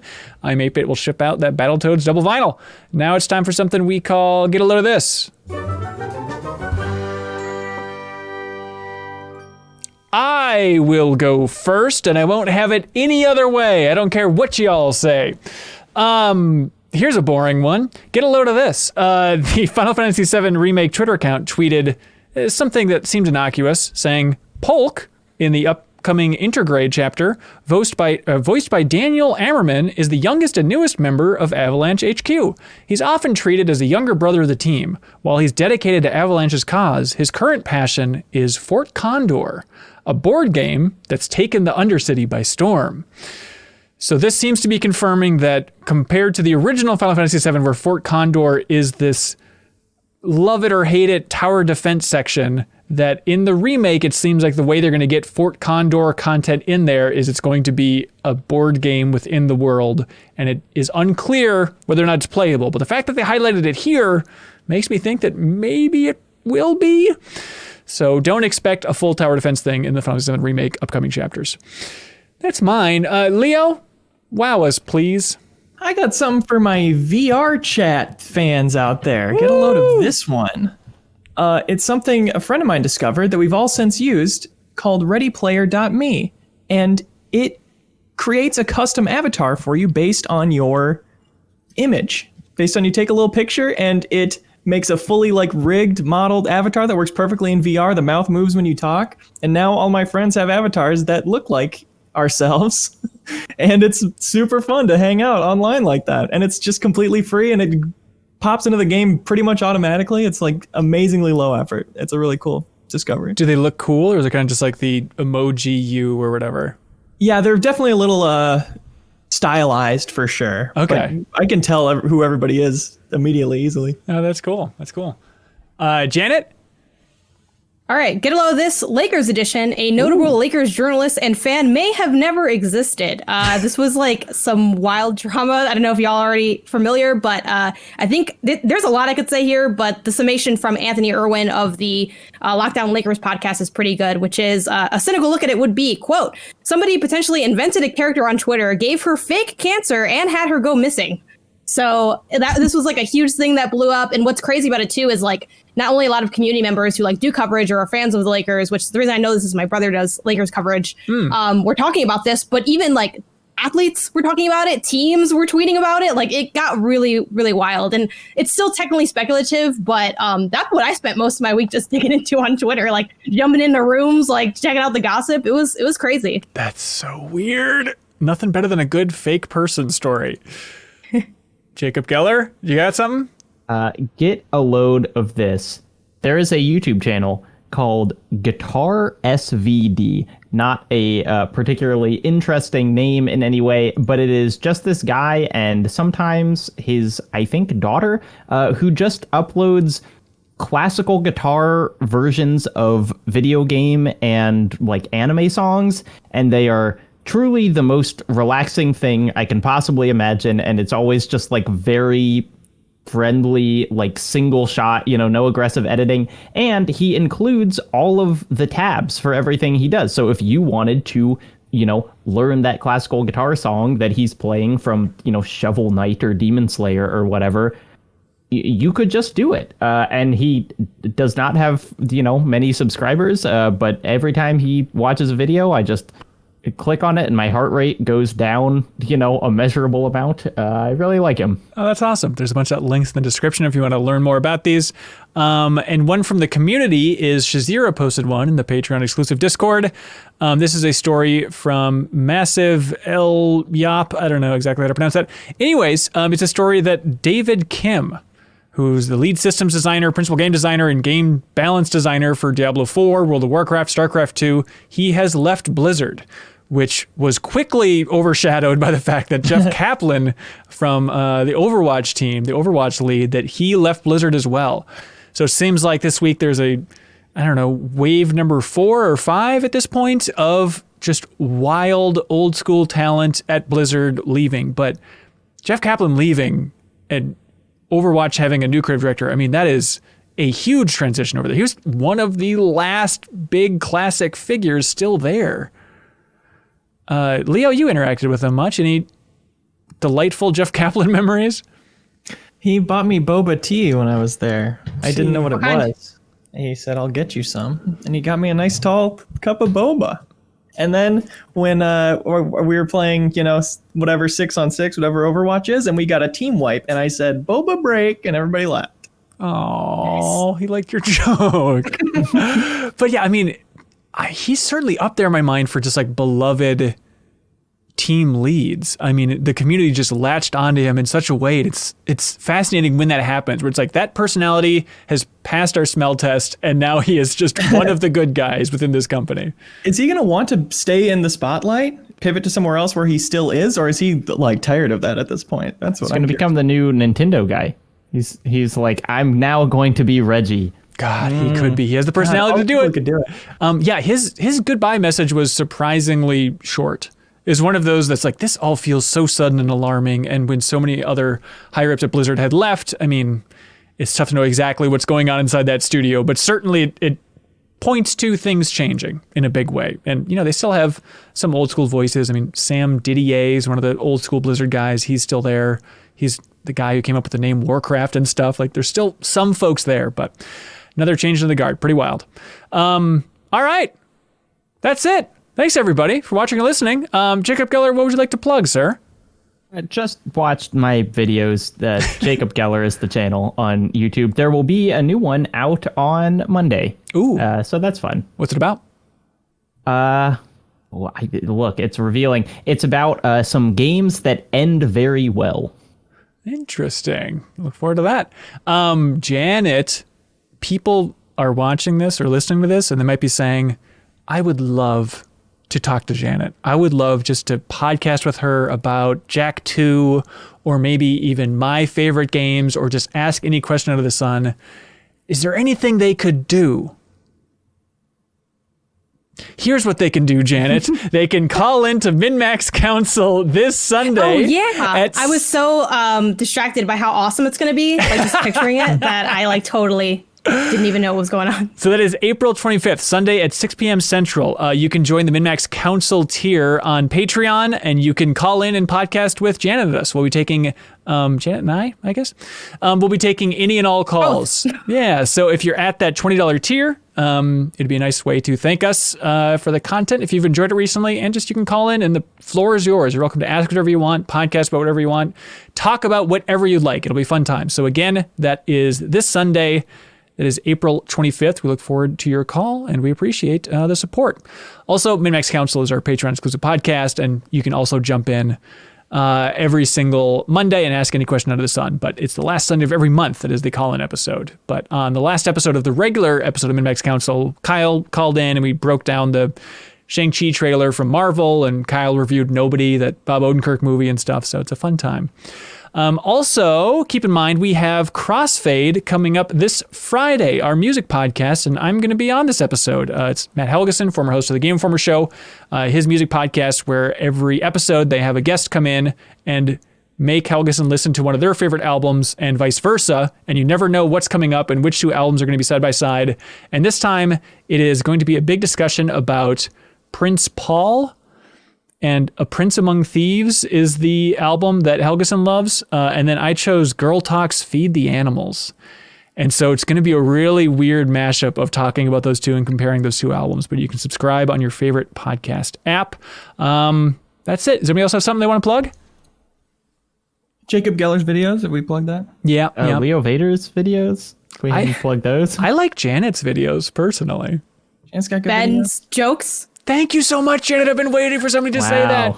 Not the videos, though. Thank you so much for tuning in, everybody, and especially thank you to everybody who supports us at the $50 tier. You know who I'm talking about. I think they go by the names I Am 8-Bit, Rainmaker.gg, Another Eden on Steam, Mirko Arico-Torreno, MoonFaceNick, Zachary Pligge, BeatenDownBrian, Jawarhello, Mark Seliga, Ludwig Roque, Andrew Uerkwitz, PrettyGoodPrinting.com, IanTClark, Andrew Vala, Cameron Wardlaw, Yarrow, Alex Payne, Clint Farley, SpiralInYourEyes, Richard Smuts, Spider Dan, Preetham Yarlagadda, Steve Bamdad. Leo, you know who's next.